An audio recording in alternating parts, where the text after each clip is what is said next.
हमारे YouTube channel Rajshri music CG को like, share और सब्सक्राइब करना बिल्कुल ना भूलें।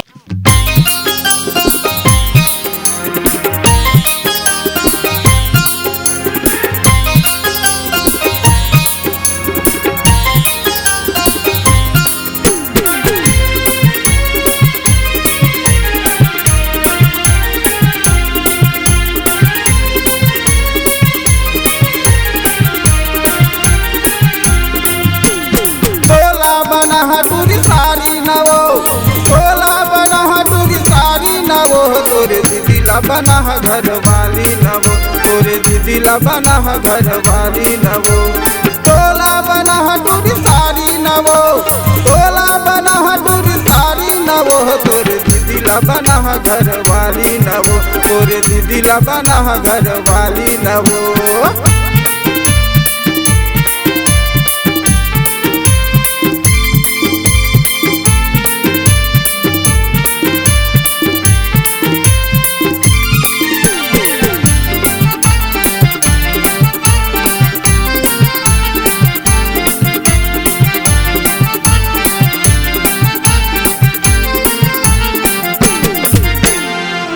बड़े भैया ला मैं हर मना नहीं मान ही दारू पत्ती ले जहाँ पत्ती पौआ यौ पियर पिया दोनों के माया के बारे में बता।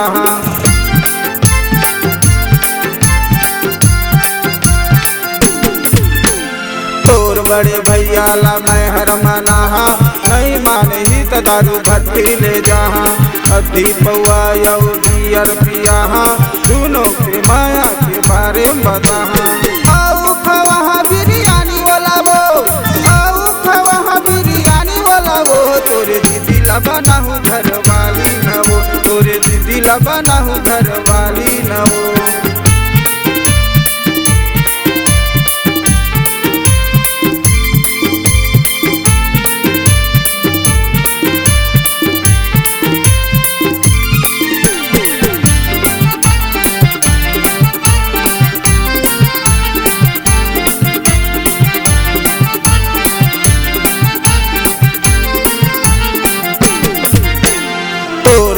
दादा जगह घर में हो जाऊँ हाथ पाँव जोड़ के मैं ओला समझाऊँ तोर दादा बड़ा एक जूता ले जाऊँ तोर दाई बड़ा साड़ी लूगा ले जाऊँ।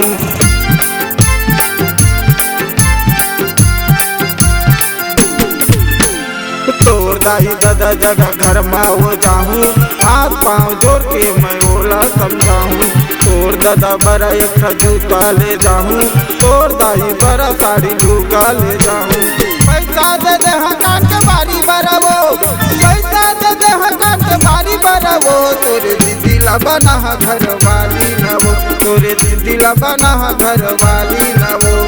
तोला बना टूरी सारी न वो तोला बना टूरी सारी न वो तोरे दीदीला बना घर वाली न वो तोरे दीदीला बना घर वाली न वो तोरे दीदीला बना घर वाली न वो तोरे दीदीला बना घर वाली न वो तोरे दीदीला बना घर वाली न वो तोरे दीदीला बना घर वाली न वो।